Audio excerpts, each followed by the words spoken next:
we go.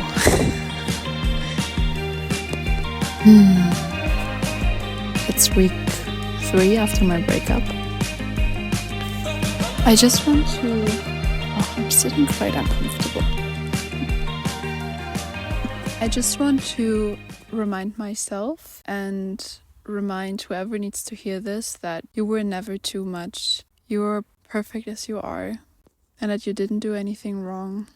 I think we as women should trust more our intuition. We are often seen then as crazy or too jealous and too much, and it's really difficult to distinguish between what's coming from my past and what are stories I'm projecting now in the present moment, and what is really there, what is present.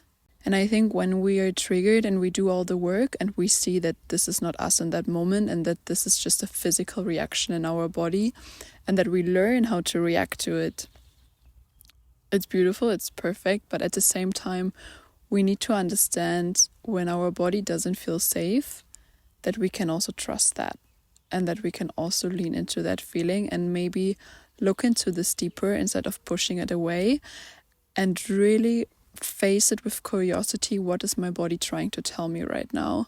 Because oftentimes, now talking with other women about their experiences, it's just our intuition telling us that there's something not okay and that this relationship is maybe not for you. And that's okay. Like, one thing I'm struggling with right now is that I try to understand what are my core values and my beliefs, and also what are the ones I picked up and I just kind of made as a fact, but these are just concepts I created for myself and maybe also limitations I put on myself, ideas I had, what I need to feel safe.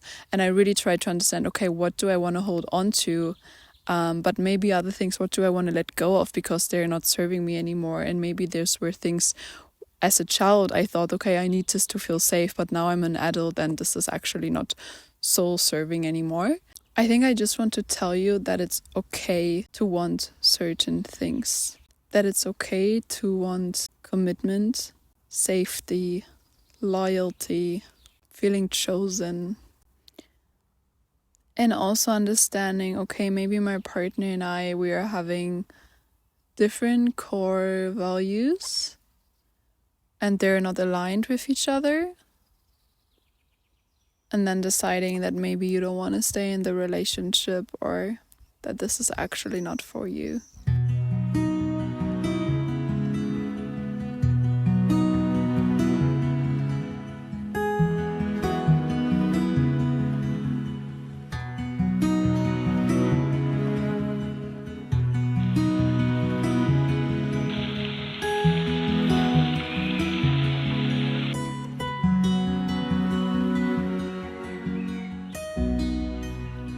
It's so funny, I still struggle so much with filming in public, even though it's my job. Most of the time during the week I go out on the streets and I do interviews with a mic and a camera. But somehow when I do it privately and when it's just myself, I feel so much more scared. And I'm so nervous and there's just this huge fear of being judged. But I see how I want to capture and to film at the most aesthetic places. And I feel oftentimes those are the places which also take the most courage. Whew. Yeah, I feel quite nervous now, even though I'm just in a park. I already chose a quiet spot, but I'm on a bridge and people just keep passing by. And it's also a holiday. I could come here every day, but no. I chose to come on a holiday where everyone is just here and having a good time.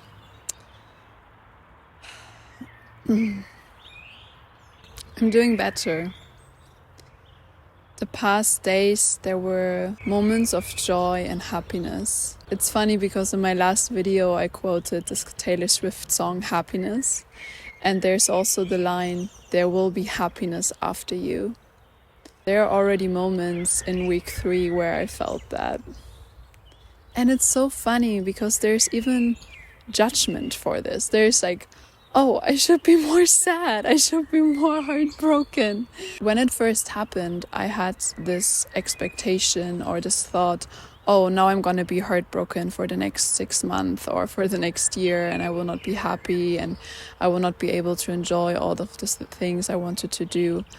But actually, you decide how long you will be heartbroken. You decide how much time you need to heal. And it can be as much as you want or as little. And realizing this was really liberating. What does it mean to be healed? Being healed or healing doesn't mean to be happy all the time. And I feel it so much in myself right now. I see how there is this wound. Like it's similar. We can compare it like when we have a wound in our physical body. It first opens and it's really deep. It hurts so much in the beginning, but from time to time it gets better. But it's slowly healing, layer by layer. Every time maybe some water or some salt comes in or you touch it, it burns.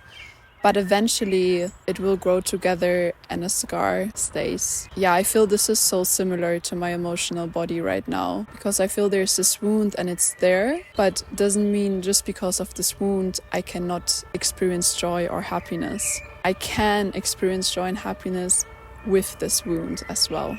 To be honest, the only thing which helped me the most, the core thing which allows me to be here right now, standing on this beautiful bridge by myself and just enjoy the beauty of life, was that I allowed myself to feel everything.